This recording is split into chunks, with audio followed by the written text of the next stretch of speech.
것으로 섬기지 않습니다. 야, 율법과 복음의 차이가, 저는 이 말씀을 오늘 이게 우리말 성경으로 보니까 거의 처음 보는 것 같았어요. 그래서 새로운 것으로, 근데 성령의 새로운 것. 여러분, 그 성령의 역사는요 새로운 것인 줄 믿습니다. 여러분, 그러니까 성령이 역사하시면 우리 가운데 일하시는 게 뭐냐? 새로운 것을 하시죠. 그러니까 여러분의 삶에 성령이 역사하지 않으면 그냥 계속 뭐예요? 해왔던 대로만 하는, 그냥 반복하는 거예요. 다름쥐 바퀴 돌듯이. 성령 역사하면 어떻게 섬겨요? 새로운 것으로. 여기서 보니까 영어 속에 new way, 새로운 방식으로, 새로운 방법으로.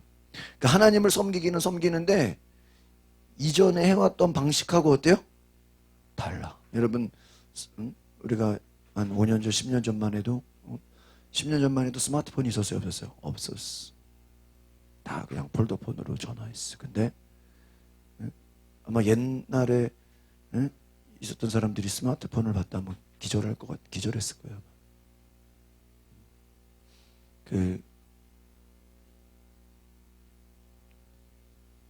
누구예요?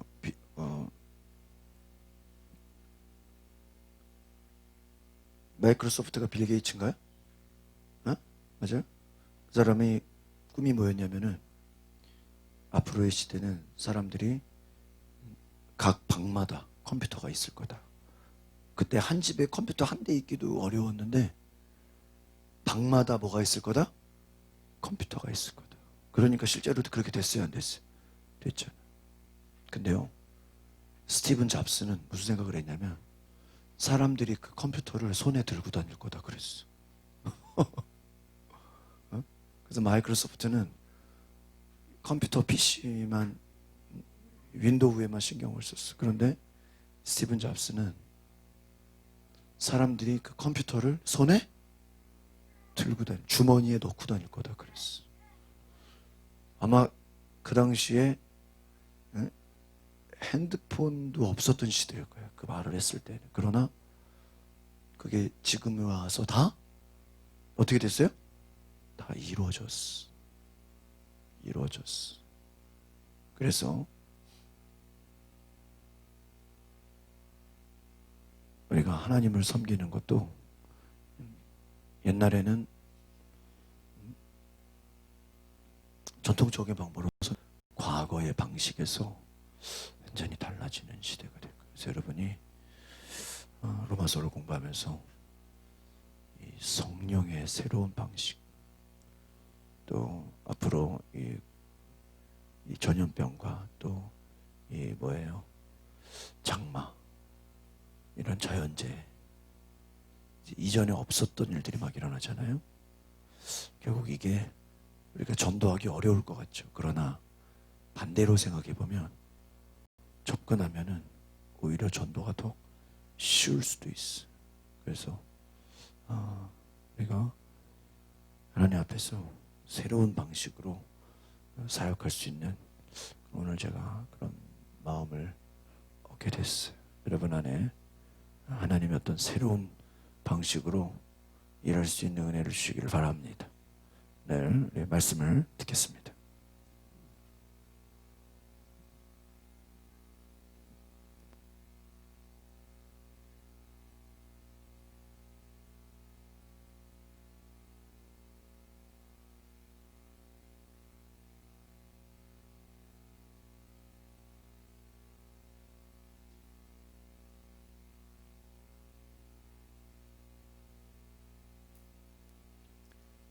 할렐루야.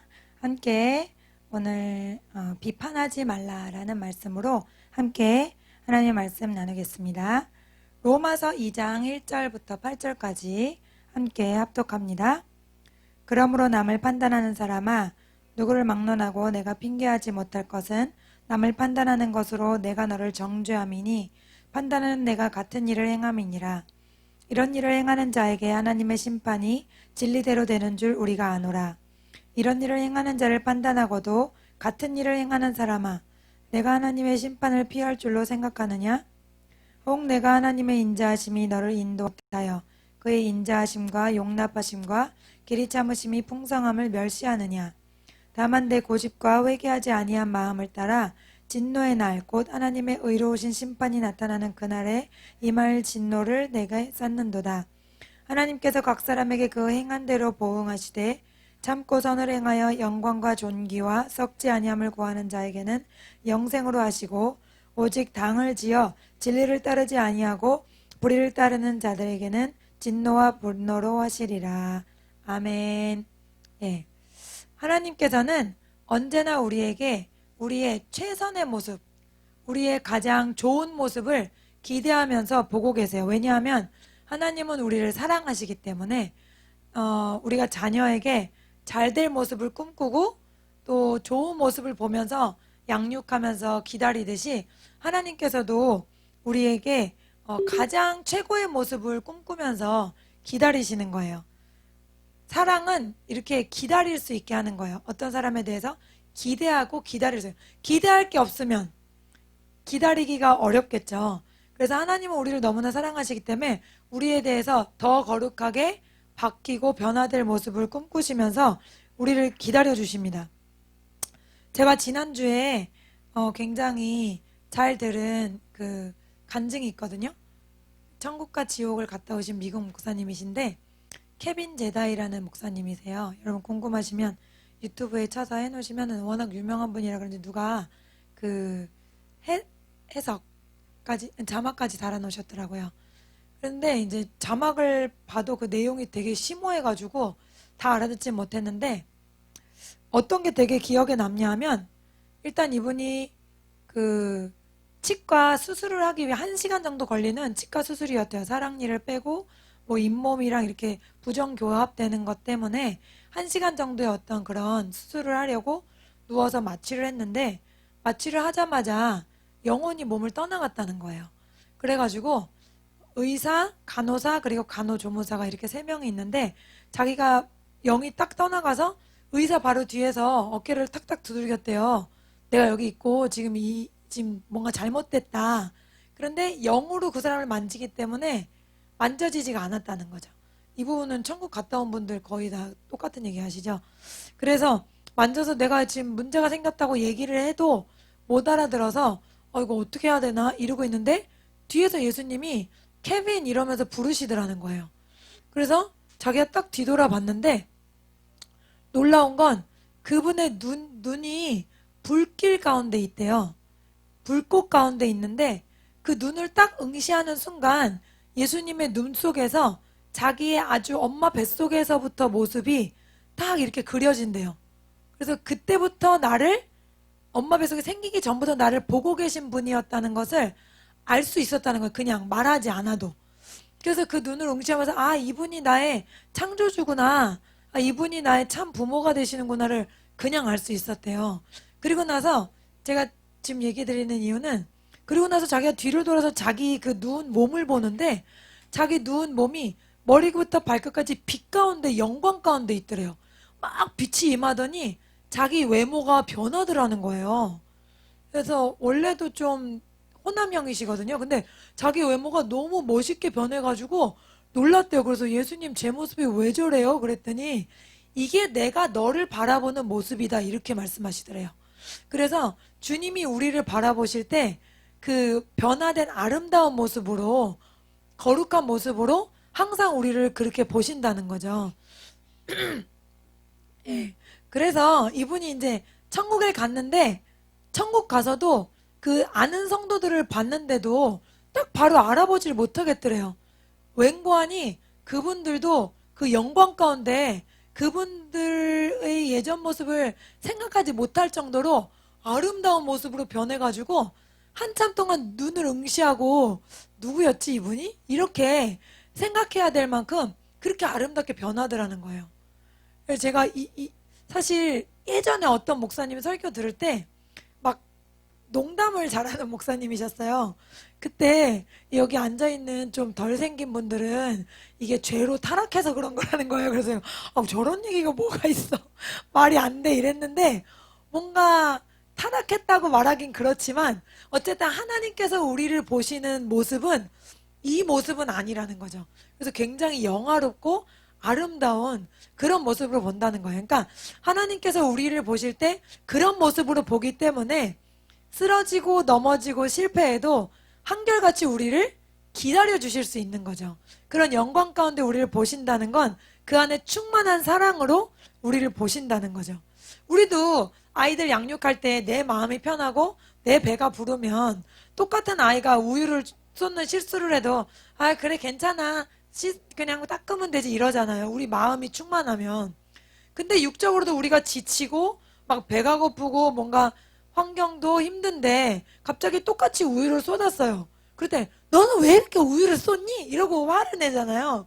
그러니까 그런 것만 보더라도 우리 마음이 어떤 상태에서 어떻게 보게 되는가 이게 다 달라진다는 것을 알 수 있죠. 그래서 주님은 항상 우리를 사랑하시기 때문에 사랑에 충만한 가장 아름다운 모습으로 우리를 바라보신다.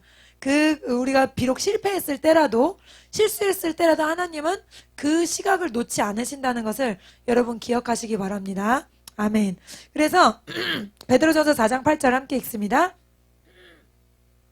무엇보다도 뜨겁게 서로 사랑할지니 사랑은 허다한 죄를 덮느니라. 아멘. 그래서 사랑은 허다한 죄를 덮느니라. 그러니까 사랑하는 마음으로 보면 죄가 없는 게 아니라 보이지 않는다는 거죠. 지적하지 않게 된다는 거죠.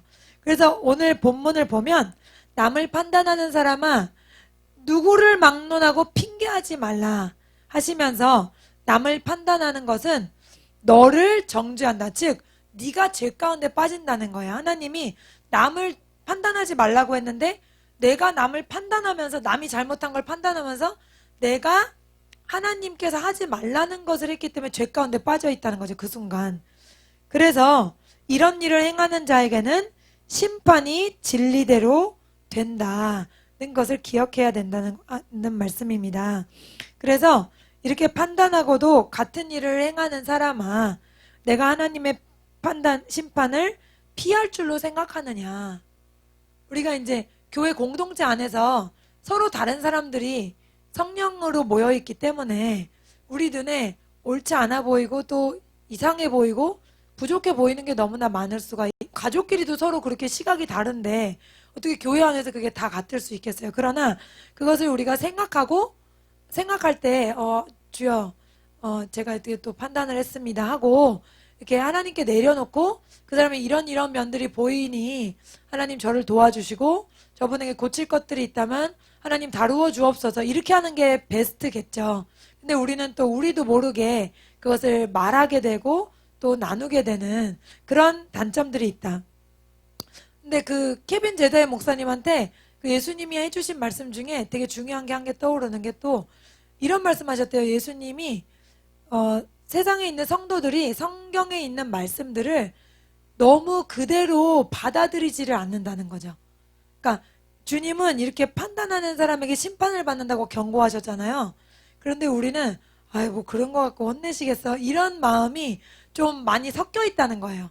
그래서 정말 두려운 마음으로 이런 죄들과 싸워나가야 되는데 정말 두렵다기보다는 그냥 넘어지면 또 회개를 해야지 이런 안일한 마음으로 말씀을 대한다는 거죠. 그래서 땅에 내려가면 성도들에게 말씀을 있는 그대로 또 경외하는 마음으로 받아들여라 하는 그런 메시지를 주님이 주셨다고 해요. 그래서 하나님의 인자하심이 너로 인도하여 회개하게 하심. 그러니까 우리가 오늘 제가 만약에 누구를 험담했어요. 그런데 제가 이제 자기 전에 회개할 거 아니에요. 그 회개할 수 있는 것 자체가 하나님이 어떻게 하시는 거야? 저를 참으시기 때문에 인자하시기 때문에 저를 참아주시는 거지. 그것을 그 용납하심과 길이 참으심과 풍성함을 멸시하면 안 된다는 거죠. 오늘도 이렇게 넘어갔으니까 다음에도 또 넘어가겠지라는 안일한 마음을 가져서는 안 된다는 거죠. 이런 것들이 좀 극단적으로 간 파가 구원파잖아요. 한 번 구원을 받으면 어떤 죄도 괜찮다. 이런 식으로 생각을 하기 때문에 그런 사고방식을 갖고 있으면 죄에 빠지기 너무 쉬운 거죠. 그래서 목사님들이라 할지라도 이런 좀 극단적인 해석에 빠진 분들은 죄와 쉽게 타협하는 것을 볼 수 있거든요. 그래서 우리가 매일매일 회개하고 그날그날 살 수 있는 것은 주님의 길이 참으심과 인자하심과 용납하심이다. 는 그 은혜를 기억하길 바랍니다. 그래서 고집과 회개하지 아니한 마음을 따라서 의로우신 심판이 나타나는 그날에 진노를 쌓지 말라라는 말씀을 하고 계세요. 그래서 말하는 순간 우리가 죄 짓지 말라는 하나님의 명령을 어기고 있다. 저도 이것에 대해서 하나님께 계속 이제 훈련을 받고 있어요. 훈계를 받고 있고. 그래서 이제 굉장히 창피한 얘기인데 가족들은 다 알지만 여기 이 판단 안에 뭐가 들어있냐면 잔소리도 들어있거든요. 근데 우리 아내들이 제일 잘하는 게 남편에게 하는 잔소리예요. 그래서 저도 한 번은 엄청나게 하나님께 혼난 게 있는데 어떤 사건이었냐면 제가 언제 조용한 어느 날 목사님께 그동안 제가 나름대로 논리적으로 생각한 목사님의 단점과 또 부족한 점을 나열해서 조용히 깊이 있게 이야기를 했어요.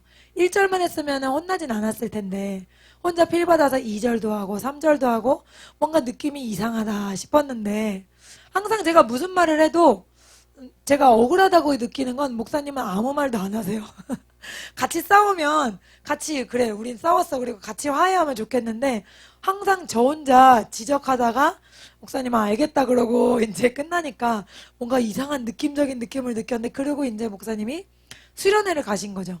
그리고 나서 뭔가 이상한 느낌이 아닐 거야 라고 하면서 이제 운전을 하는데 정말 놀라운 일이 제가 운전을 딱 하면서 갑자기 귀에서 고양이 울음소리가 나는 거예요.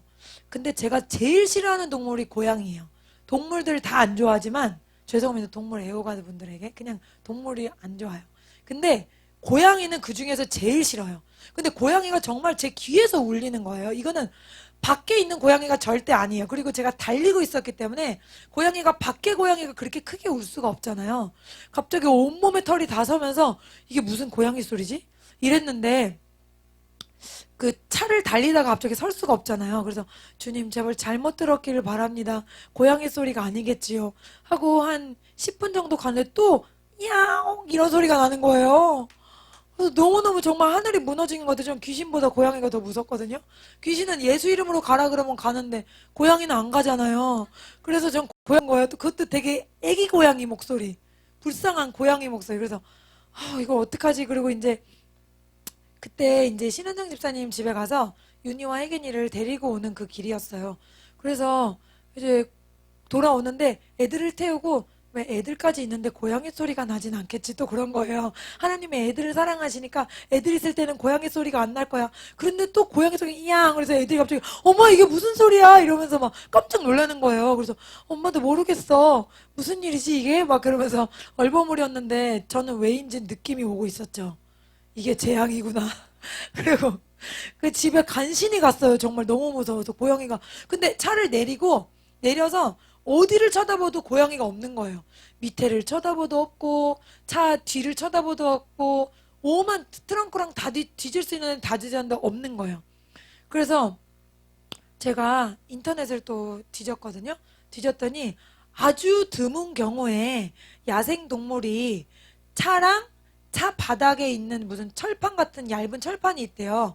그 사이에 아주 드문 경우에 거기에 고양이가 모르고 들어갈 수 있다는 거예요. 근데 그 아주 드문 경우라는 문장을 읽는 순간 이건 하나님이 일부러 놓으신 거다라는 생각밖에 안 드는 거예요. 그래서 일단 목사님께 모른 척하고 차에 고양이가 있는 것 같은데 어떻게 했으면 좋겠냐고 했어요. 왜 들어갔냐는 설명을 하지 않고 그랬더니 목사님이 그 가까운 곳에 다른 교회 권사님이 하시는 카센터 있으니까 내일 아침에 가보라는 거예요. 그래놓고서 제가 밤에 잠이 안 오는 거예요. 이 고양이가 안 없어지면 어떡하나. 그리고 권사님 댁에까지 가가지고 이 고양이를 파헤쳐야 되나 하는 생각, 여러 가지 생각에 너무 마음이 괴로워서 하나님 앞에 올 수밖에 없었어요. 언제나처럼. 하나님, 제발 이게 저 때문에 온 고양이라면 제발 이 고양이 좀 가게 해달라고. 이 작은 고양이가 거기 붙어서 얼마나 힘들겠냐고. 그리고 저도 너무너무 고양이 싫어하는 거 알고 보내신 거 안다고. 그러니까 제발 이 고양이 좀 없어지게 해주세요라는 기도를 간절히 하고 아침에 일어나서 일찍 권사님 댁에 갔어요. 그 차를 가지고. 그리고 그 차 올리는 거 있죠. 그 올리는 거 가지고 이제 권사님이 밑에랑 딱 보는 거 있죠. 너무너무 두근거리는 거예요. 근데 권사님이 아무것도 없네요 이러시는 거예요. 고양이가 없다는 거예요. 그래서 마음이 되게 안심되면서 너무 기쁘면서 또 소름이 돋는 거예요. 정말 나 때문에 고양이가 탄 게 맞구나. 그런 제가 깨달음을 얻은 적이 있거든요. 근데 이런 깨달음이 이제 굉장히 여러 번이에요, 저는. 그러니까 가족에게 잔소리를 할 때 생각해 보면 하나님의 눈으로 좋은 마음으로 잔소리하게 되는 적은 거의 없는 것 같아요. 항상 어휴 이것 좀 고치지 왜 못 고치나 항상 그런 한심하다는 생각으로 잔소리를 하게 되기 때문에 하나님께서 생각해 보면 처음에는 말씀으로 가르쳐 주셨어요.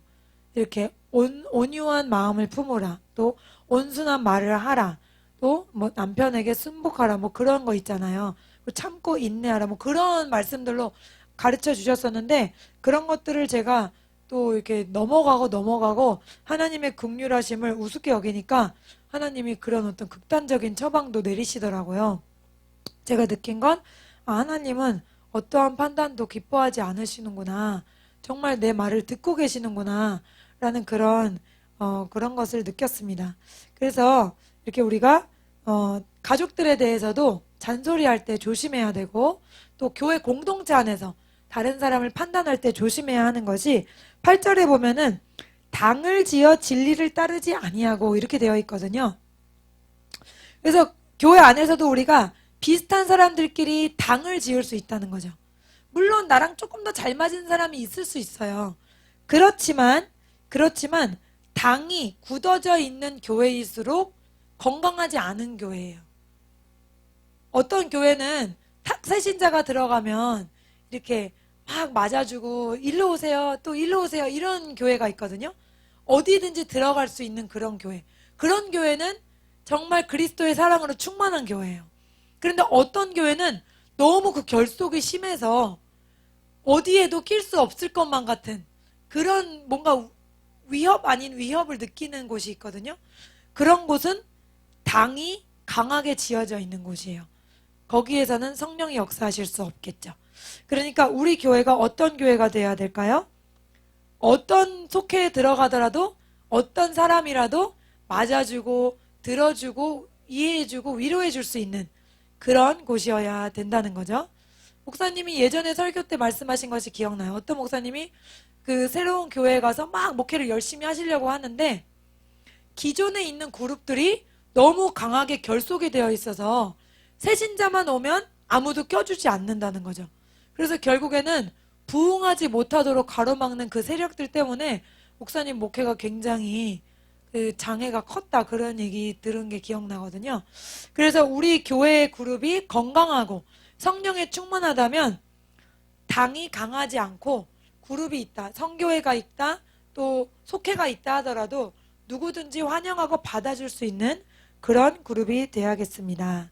예, 로마서 1장 말씀 함께 읽겠습니다. 곧 모든 불의, 추악, 탐욕, 악의가 가득한 자요, 시기, 살인, 분쟁, 사기, 악독이 가득한 자요, 수군수군하는 자요, 비방하는 자요, 하나님께서 미워하시는 자요, 능력하시는 자요, 교만한 자요, 자랑하는 자요, 악을 도모하는 자요, 부모를 거역하는 자요, 우매한 자요, 배약하는 자요, 무정한 자요, 무자비한 자라. 그들이 이 같은 일을 행하는 자는 사형에 해당된다고 하나님께서 정하심을 알고도 자기들만 행할 뿐 아니라 또한 그런 일을 행하는 자들을 옳다 하느니라. 아멘. 여기는 이 앞에 요절이 뭐냐면 하나님을 마음에 두기 싫어하는 자, 그래서 하나님이 내버려 두시는 심판받는 사람들의 특징을 말하거든요. 심판받는 사람들의 특징에 꼭 이게 들어간다는 게 우리가 꼭 주의해야 될 부분인 것 같아요. 수군수군하는 자, 비방하는 자. 누구 A라는 사람을 놓고 B와 C가 수군수군 이렇게 하는 것이 하나님이 심판하실 세상 사람들에게 분명하게 드러나는 어떤 특징들이다. 그래서 우리가 아유, 그럴 수도 있지. 저 사람이 잘못했으니까 우리가 얘기도 할 수 있지. 이렇게 당연한 것으로 여기지 않고 우리가 다시 한번 두렵고 떨림으로 이 말씀을 대할 수 있기 원합니다. 제가 처음 신앙생활 할 때 성경을 진짜 몰랐어요. 26년 동안 성경을 읽어본 적이 없는 것 같아요. 왜냐하면 지루하기도 하고 내용을 읽어도 무슨 내용인지도 모르겠고 읽고 싶지도 않아서 성경이 몇 권이나 있었지만 제가 회심하기 전에는 한 번도 성경을 읽은 적이 없거든요.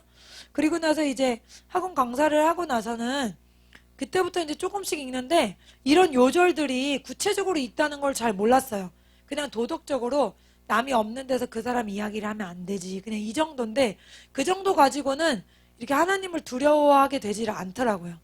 그래서 어느 날 제가 예전에 한번 말씀드렸는데 성령의 은사를 받고 마음은 되게 뜨거웠는데도 이 죄가 저를 지배하고 있어가지고 은혜 받으러 수요 예배 가려고 다른 친구 선생님이랑 만나서 다른 A에 대한 욕을 하다가 수요 예배를 못 갔어요. 수요 예배가 끝날 때까지 그 사람과 A의 욕을 했어요. 그래서 예배가 끝나고 나서 도착해서 그분과 제가 동시에 느낀 게 혹시 저주 받는 거 아니야? 이렇게 말하고 그때 저주를 안 받았어요. 하나님이 제가 너무 어리고 영적으로 믿음이 형편없어서 봐주신 것 같은데 제가 말씀을 모르니까 별 그런 행동들을 하고도 그냥 괜찮겠지 이렇게 생각했던 게 굉장히 마음이 아프거든요. 그리고 물론 그 사람과 멀어지게 될 수밖에 없었죠. A는 제가 험담을 해서 멀어질 수밖에 없었고 B랑은 같이 죄를 같이 진 사이이기 때문에 또 멀어질 수밖에 없었어요. 그래서 다 멀어졌어요. 너무 슬펐어요. 나중에 보니까 그렇게 멀어지더라고요. 그래서 하나님이 그런 은밀한 죄를 짓는 장면에 눈을 시퍼렇게 뜨고 보고 계신다는 것을 우리가 꼭 기억해야겠습니다. 그리고 여기도 또 하나님께서 사형에 해당한다고 정하심을 알고도 자기들만 행할 뿐 아니라 그런 일을 행하는 자들을 옳다 하느니라. 그래서 내가 뭔가 마음에 안 드는 사람이 있는데 그 사람이 이 사람이 또 나쁘게 생각해요. 그럼 그 사람이 얘기를 끝내면 또 이제 이게 이렇게 같이 어느 순간 그러니까 나도 모르게 이야기하게 되는 경우가 있거든요.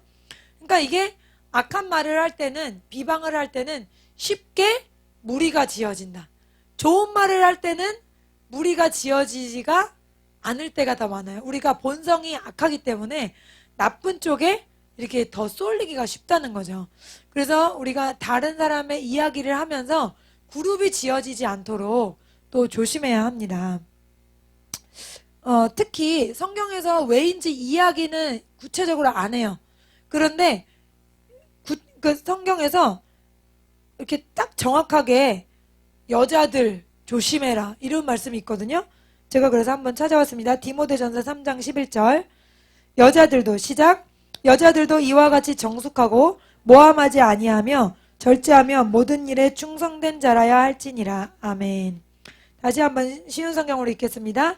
이와 같이 여자들도 다른 이들의 존경을 받으며 남의 흉을 보지 않고 절제하며 모든 일에 충성해야 합니다. 아멘.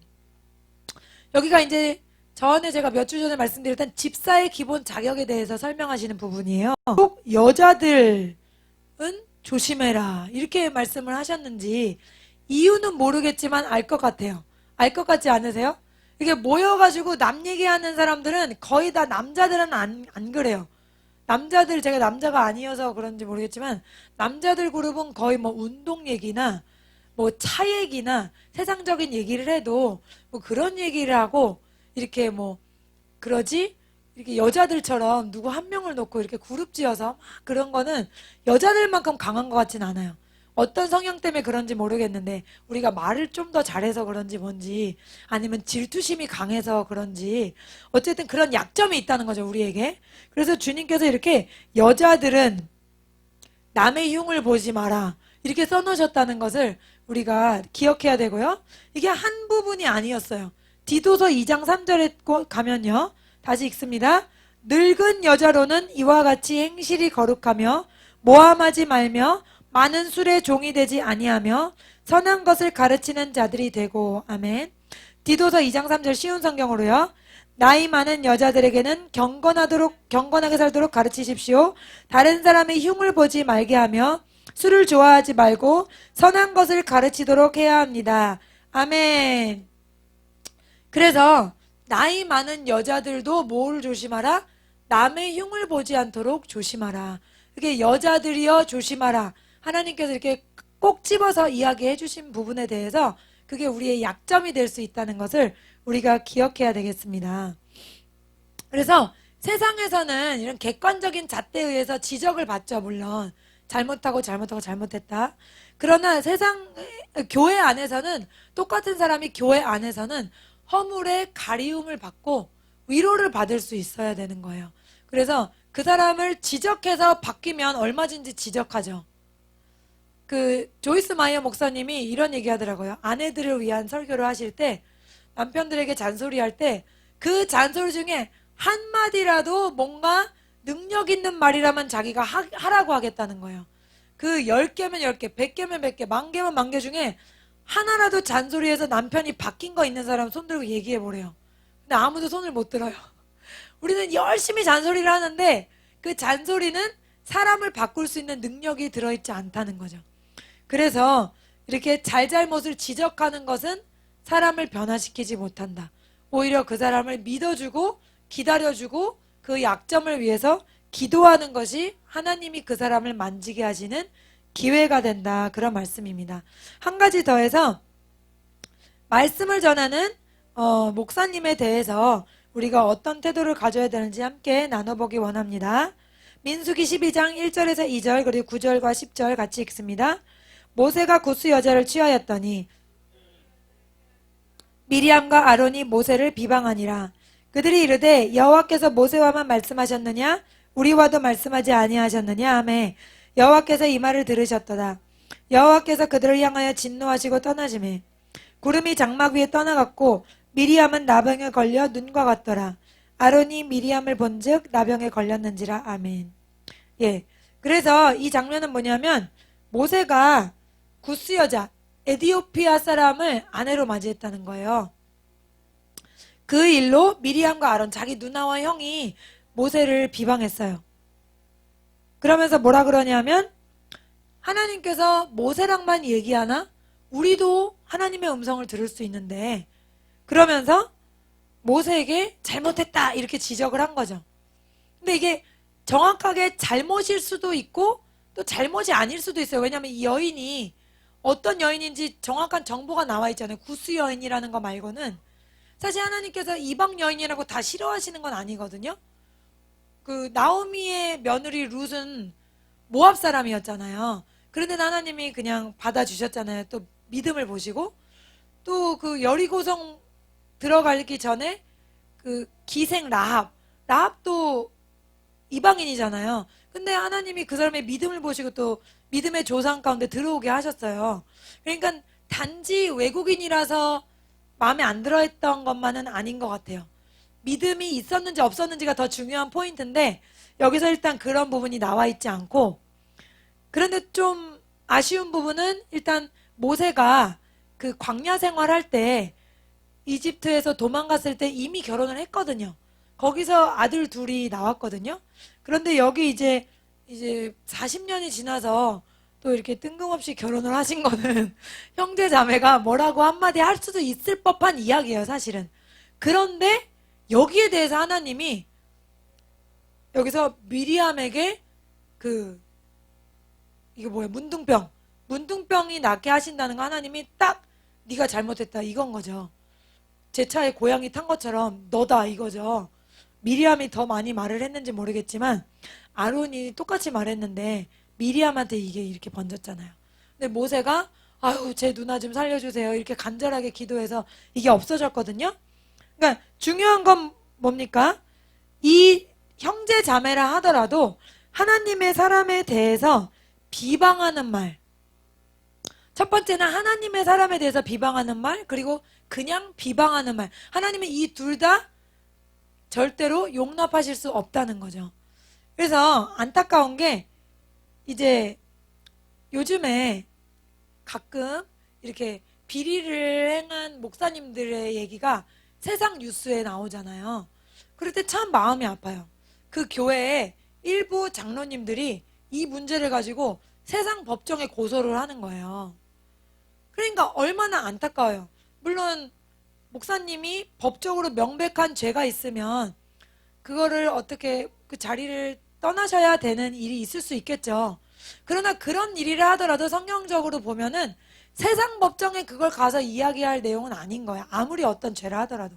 교회 안에서 조용히 해결하고 목사님이 뭐 사임하시든지 그것에 대해 그 책임을 지시든지 그렇게 해야지 그 목사님에 대해서 하나님을 알지도 못하는 사람들에게 복음 전파에 방해가 되는 그런 일을 하는 건 또 다른 어마어마한 죄를 짓는 거거든요, 그 사람들이. 그러니까 참 일반적으로 이렇게 교회에서 목사님이라 하더라도 잘못이 있으실 때는 그것을 그게 만약에 내 눈에 보인다 이럴 때는 그분을 위해서 중보해드리고, 우리 목사님이 아니라 하더라도 중보해드리고 기다려드리고 덮어드리는 그런 것들이 필요하고, 또 그 중직자들이 모여서 목사님께 이런 부분들은 시정됐으면 좋겠습니다 라고 기도하면서 하나님이 기회를 주시면 이야기하는 그런 방향으로 해야지, 그런 것들을 세상 법정에 가져가서 막 목사님이 엄청난 죄를 졌다는 거를 막 이렇게 해가지고 믿지 않는 자들까지 다 어떤 생각하겠어요? 아니 목사가 저 수준인데 무슨 하나님이라는 게 있겠냐. 결국엔 사탄이 원하는 게 그거거든요. 사탄이 목사님을 쓰러뜨린 이유도 그거거든요. 그래서 항상 우리가 주의해야 된다는 거죠. 그분에게 명백한 잘못이 있다 하더라도 그것을 정확하게 찝어주는 것을 하나님은 기뻐하시지 않는다. 그것을 우리가 기억해야 합니다. 히브리서 13장 17절 읽습니다. 너희를 인도하는 자들에게 순종하고 복종하라. 그들은 너희 영혼을 위하여 경성하기를 자신들이 청산할 자인 것 같이 하느니라. 그들로 하여금 즐거움으로 이것을 하게 하고 근심으로 하게 하지 말라. 그렇지 아니하면 너에게 유익이 없느니라. 아멘. 예. 목사님들은 하나님의 양들, 하나님의 자녀들을 천국 가는 그날까지 잘 인도하고 코치 도와주라고 하나님이 세우신 사람이기 때문에 항상 권위자에게 순종해서 즐거움으로 우리들을 돌볼 수 있도록 그렇게 하라는 거죠. 하나님은 이 권위에 대해서 절대적인 순종을 원하신다는 것을 우리가 깊이 깨달아야 합니다. 바리새인들 보세요. 바리새인들은 예수님에 대해서 따라다니면서 뭐 했죠? 따라다니면서 지적했어요. 예수님 안식일인데 왜 손 마른 자를 폈어요? 예수님 안식일인데 왜 앉은뱅이를 일으킵니까? 그런데 그 말이 틀린 말이 아니죠. 그 율법, 그 당시 구약 율법에 의해서는 예수님이 잘못한 게 맞아요. 그런데 그 율법에 갇혀 있었기 때문에 예수님이 하나님의 아들이신 것, 율법의 주인이신 분임을 깨달을 수 있는 눈이 없었던 거죠. 그래서 안타깝게도 그 11조도 그렇게 박하와 운양의 11조를 할 만큼 철저했고 1회에 한 번, 7일에 한 번씩 금식할 만큼 그렇게 철저하게 하나님을 율법적으로 섬겼지만 그들은 대부분 영생을 얻지 못했어요.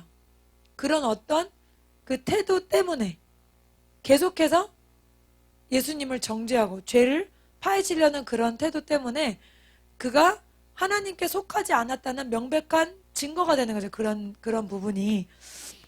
오히려 우리가 보기에는 더 객관적으로 죄가 많은 것 같은 세리라든지 창녀라든지 이런 사람들은 주님 저는 죄인입니다. 이렇게 예수님 앞에 무릎 꿇어서 그냥 주님의 모든 것에 복종하다가 그 영혼이 구원받았잖아요.